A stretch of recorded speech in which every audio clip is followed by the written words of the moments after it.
Come on now.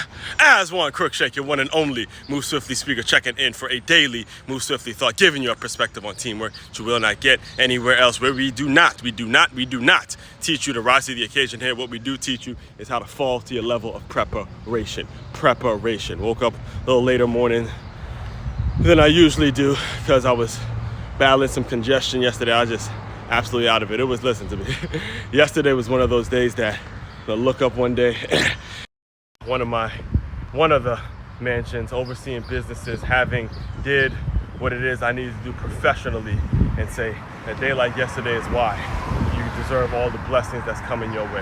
And I will dive deeper into that as we move along, especially for the first time tuning in.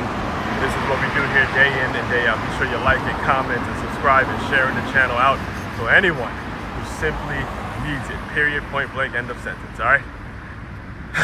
All that being said, as far as today's Move Swiftly thought, for those of you who do not know, I do teach. I teach at a school named the Center for Creative Education, and it's just as it sounds.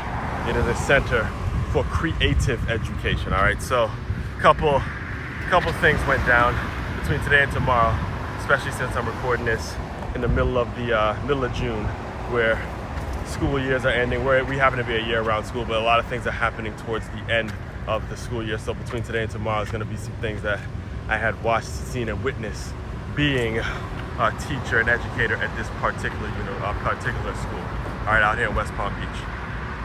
A couple weeks ago, we had a visit from a group of kids who were from the UK, all right, King Street, UK.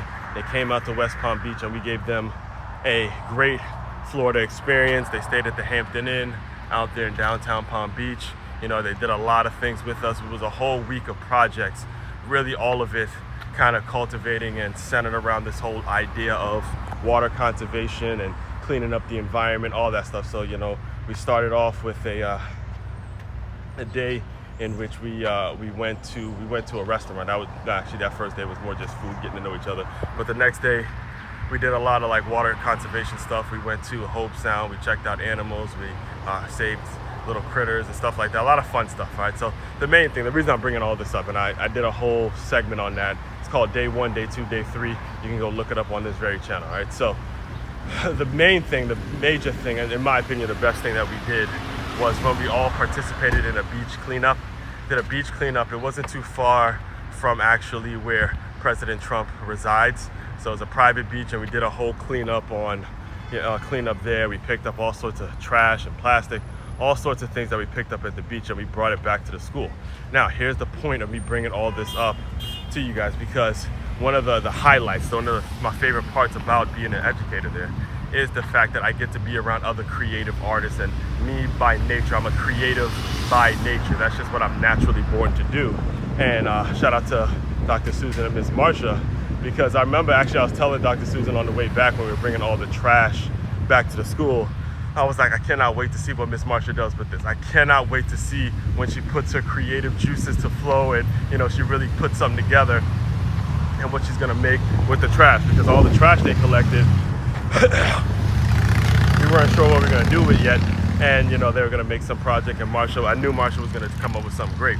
So what Marsha decided to do is she took all the pieces of trash, all the plastic and all that, and turned them into fish. You know, again, fish, because we went and we saving the animals, and there's plastic in the water that's killing the fish and all that. So she spray paints them all white, and then she has the kids, this is what she had the kids do. She had the kids paint over all the white. Now here's the catch, here's the thing I want to get you to, and I'll close you out with this idea, this concept, to where when you're creative, it's about being all the way creative and connecting the dots from what's really happening to what's being created, all right? That's the difficult and challenging part about being a creator.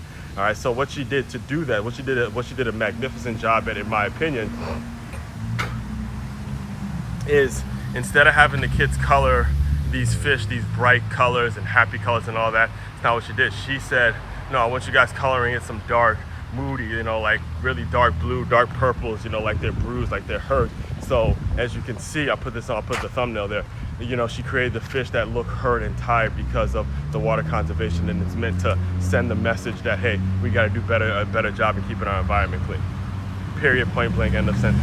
creativity, creativity, creativity is going to land you exactly where it is you need to land and put you in the best positions to succeed. So figure out how you can be more creative today. All right, again, it's one of many. I got another one I'm gonna have to address tomorrow because my ass is kicked. All right, so all that being said, main website to check out to dive deeper into all my work, it's makeyourmove.com. That's makeyourmove.com. One-stop shop for your teamwork and your self-development needs. As one Crookshank, your one and only Move Swiftly speaker. Check it out. You guys continue to move swiftly. We will talk more soon.